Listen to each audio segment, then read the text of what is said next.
지금 일본이 조용히 바꾸고 있는 건 이름이 아니라 정체성입니다. 이 변화, 단순한 명칭 변경이라고 보기엔 너무 수상합니다. 자위대 계급을 국제 기준에 맞춘다. 이 한 줄 뉴스가 일본 내부에서 지금 엄청난 파장을 일으키고 있거든요. 겉으로 보면 그냥 행정용어 정리처럼 보입니다. 근데 실제 흐름을 들여다보면 전혀 다른 그림이 나와요. 오늘 이 영상에서 그 그림을 처음부터 끝까지 다 보여드리겠습니다.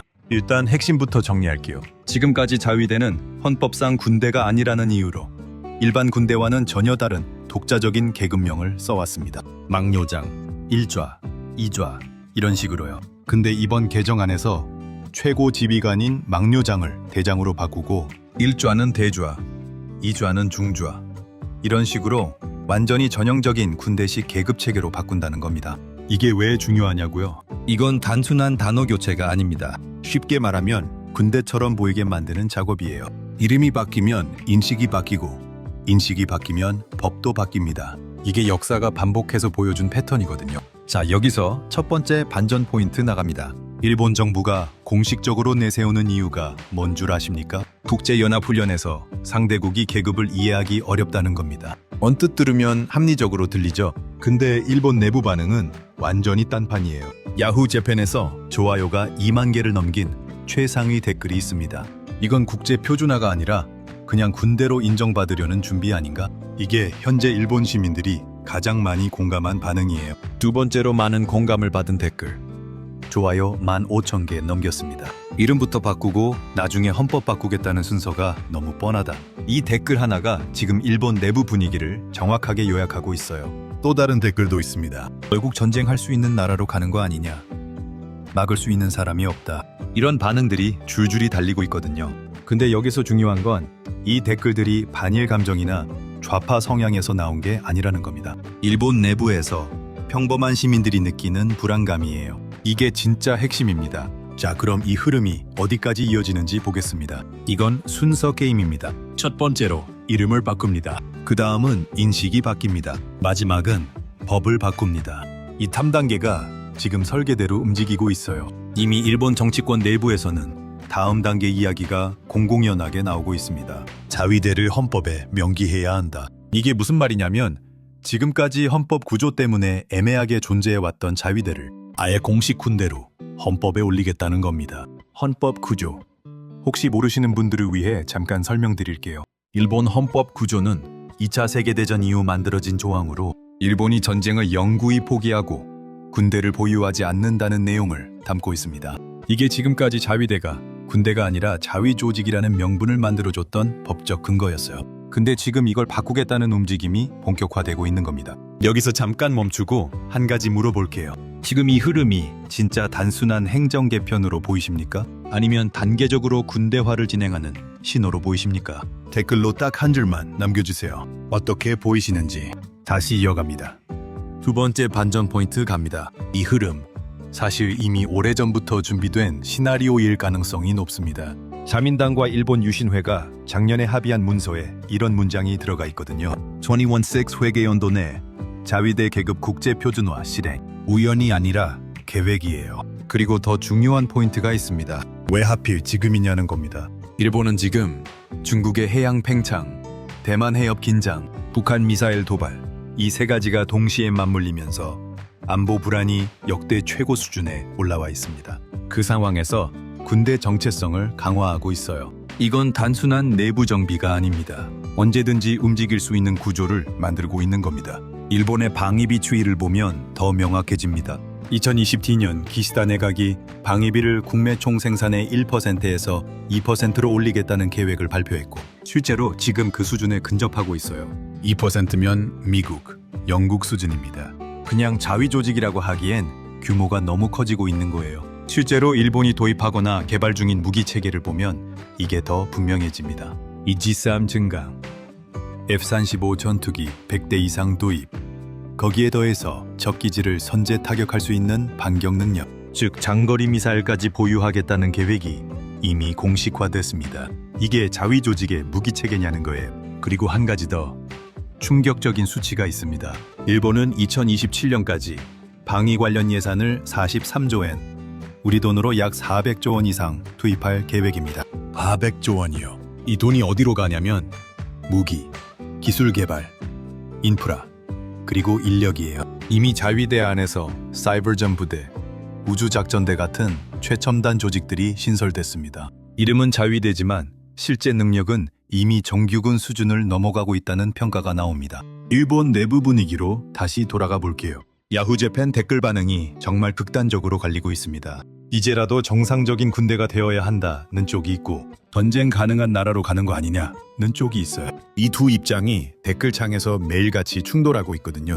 특히 50대 이상에서 불안감이 훨씬 크게 나오고 있습니다. 이유는 단순합니다. 그 세대는 전쟁의 기억과 그 이후를 직간접적으로 경험한 세대거든요. 이름 하나 바꾸는 것처럼 보이는 이 변화가 그 세대에겐 훨씬 무겁게 느껴지는 겁니다. 반면에 20대, 30대 쪽에서는 현실적으로 필요한 변화라는 반응이 더 많이 보입니다. 중국이 저렇게 나오는데 우리도 대응 능력은 있어야 하지 않느냐는 거예요. 세대 간 인식 차이가 이 이슈에서 굉장히 선명하게 드러나고 있습니다. 그리고 이 부분이 진짜 핵심 포인트입니다. 일본은 지금 경제 정체, 인구 감소, 정치 불신 이 3가지가 동시에 진행되고 있어요. 잃어버린 30년이라는 말이 괜히 나온 게 아닙니다. 니케이 경제지수가 들쑥날쑥하고 엔화 가치는 계속 떨어지고 지방 소멸은 가속화되고 있거든요. 이럴 때 국가가 선택하는 카드가 뭔지 역사가 알려줍니다. 외부 긴장을 강조하고 안보를 강화하고 국가 정체성을 재정해야 하는 겁니다. 지금 일본이 딱 그 단계에 들어선 거예요. 여기서 세 번째 반전 포인트, 그리고 가장 중요한 포인트 나갑니다. 이 변화가 한국에겐 위협이 될 수도 있지만 동시에 기회가 될 수도 있다는 겁니다. 왜냐하면 일본이 군대 정체성을 강화할수록 한국과의 군사 협력이 훨씬 더 직접적이고 현실적인 형태로 바뀌거든요. 지금까지는 자위대니까 애매하다는 회색지대가 있었어요. 근데 이제는 그냥 군대처럼 움직이게 됩니다. 이게 한국 입장에서 뭘 의미하냐면 방산협력, 기술 공유, 정보 교류에서 새로운 시장이 열린다는 겁니다. 실제로 한일 방산협력 논의는 이미 조용히 진행 중입니다. 방위성 내부 관계자 발언 중에 이런 내용이 흘러나오기도 했어요. 한국과의 기술 협력은 피할 수 없는 방향이다 라는 이야기가요. 일본 방위비 규모가 커진다는 건 돈이 몰린다는 뜻입니다. 무기 개발, 부품 조달, 기술 연구, 사이버 보안 이 모든 분야에서 민간 기업들도 수혜를 받게 됩니다. 실제로 일본 방위산업 관련 주식들이 2023년 이후 꾸준히 우상향하고 있고 한국 방산기업들의 일본 시장 진출 가능성도 현실적인 시나리오로 떠오르고 있거든요. 물론 반대로 봐야 할 부분도 있습니다. 만약 이 흐름이 계속돼서 헌법 개정까지 간다면 일본은 완전히 다른 나라가 됩니다. 지금까지의 전쟁 안 하는 나라에서 전쟁 가능한 나라로 전환되는 거예요. 이건 단순히 일본 내부 이야기가 아닙니다. 한국, 중국, 미국 전부 영향을 받게 됩니다. 특히 한국 입장에서 가장 예민한 부분이 있어요. 일본이 군사 능력을 확대할수록 독도 주변 수역이나 한국 방공식별구역 문제에서 긴장이 높아질 수 있다는 겁니다. 지금까지는 자위대라는 이름 때문에 어느 정도 제한이 있었는데 그 제한이 풀리면 얘기가 달라지거든요. 이 부분은 한국 외교부도 조용히 주시하고 있는 사안입니다. 그렇다면 한국은 어떤 전략을 가져가야 할까요? 감정적으로 반응하는 건 가장 피해야 할 선택입니다. 반일 감정으로만 접근하면 기회는 놓치고 위험만 키울 수 있어요. 반대로 아무 준비 없이 낙관적으로 보는 것도 위험합니다. 현실적으로 보면 지금 한국이 해야 할 건 두 가지입니다. 첫 번째로 방산 기술 협력 분야에서 선제적으로 파트너십을 형성하는 겁니다. 일본이 군사화를 강화할수록 한국의 기술력과 지정학적 위치는 협상 카드가 되어 이걸 활용해야 합니다. 그 다음은 동시에 견제 장치를 만들어야 한다는 겁니다. 미국과의 동맹 틀 안에서 일본의 군사 행동 범위를 명확히 하는 외교적 논의가 필요해요. 기회를 잡으면서 동시에 리스크를 관리하는 이 두 가지를 동시에 해야 합니다. 이게 쉬운 일이냐고요? 쉽지 않습니다.